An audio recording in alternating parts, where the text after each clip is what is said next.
Merci beaucoup. Je donne la parole à Monsieur Pétavy, pour 4 minutes aussi. Merci, Monsieur le Président, Madame la Ministre, chers collègues. Tout d'abord, avant d'aborder le fond de ce budget, permettez-moi d'exprimer notre profond désarroi face à ce fonctionnement profondément kafkaïen des lois de financement relatives à la santé et à la prévention. Nous dénonçons l'absurdité de cette séquence budgétaire où chacun se renvoie la balle entre PLFSS et PLF volet santé pour exclure du champ de l'un ou l'autre projet de loi des sujets qui comptent. C'est ainsi qu'encore cette année, nous ne pourrons aborder la question de la santé mentale, grande cause dont nous n'en voyons toujours pas la couleur, par le déploiement de la formation au premier secours en santé mentale ou le recrutement de psychologues dans des centres médico-psychologiques pour pallier au manquement monstre du dispositif MonPsy. C'est ainsi également que nous ne pourrons pas non plus, ni en PLF ni en PLFSS, discuter sérieusement du congé fausse couche ou de la prise en charge nécessaire du test de détection de l'endométriose pour agir le plus en amont possible et épargner des années d'errance médicale aux personnes concernées. Nous ne sommes de toute façon pas en reste parce que la seule mesure qui était une avancée pour la santé des femmes l'an passé, à savoir le remboursement des protections menstruelles pour les moins de 25 ans, n'a toujours pas été appliquée faute de décret.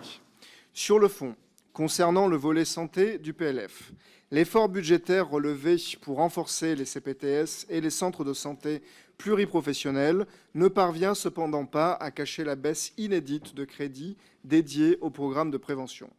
Madame la ministre, je vous le demande clairement, pouvez-vous nous éclairer sur le choix qui a été fait en actant une baisse de 20% dans des crédits dédiés au développement de la démocratie sanitaire et à la recherche dans la santé publique ? Comment expliquer devant les parlementaires d'entériner une baisse de 66% dans l'anticipation et la préparation aux crises sanitaires ? Par cette saignée de 38 millions d'euros, vous reconnaissez de fait que vous suivrez exactement le même chemin qui nous a menés à l'impréparation totale du pays à la crise du Covid-19. Car, en tant que médecin, vous savez pourtant bien que si le coronavirus était exceptionnel par ses dégâts, les pandémies sont amenées à devenir de plus en plus communes en raison de la perturbation des écosystèmes qui accroît la transmission des virus. La baisse de 30 millions d'euros dans les crédits dédiés à la prévention des risques liés à l'environnement est significative du manque total de considération de ce gouvernement pour la santé environnementale.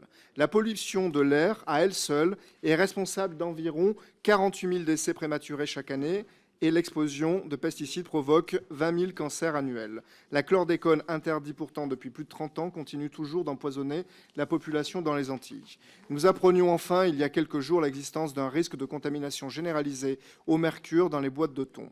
Comment cette baisse incompréhensible de 30 millions d'euros pour la prévention des risques liés à l'environnement peut-elle répondre à ces enjeux cruciaux ? Sans une politique de santé environnementale ambitieuse qui prévienne avant de guérir, nous n'y arriverons pas, Madame la Ministre. Prévenir avant de guérir, c'est également l'adage que nous devons suivre pour l'aide médicale d'État. Car alors que les restrictions de l'accès aux soins pour les étrangers en Espagne ont été abrogées en raison de conséquences humaines et sanitaires catastrophiques, nous ne devons céder aux vindictes xénophobes du Rassemblement national. Quand la digue de l'humanité s'affaisse, quand les chantres de la haine, cette même haine qui a mené à l'élection de Donald Trump, appellent à la réduction, un dispositif qui ne comprend même pas en charge les frais de traitement des handicapés en situation irrégulière, nous devons résister. Le groupe écologiste et social sera donc force de proposition pour répondre financièrement aux besoins de notre pays face à un budget qui, en l'état, est incapable de protéger notre population.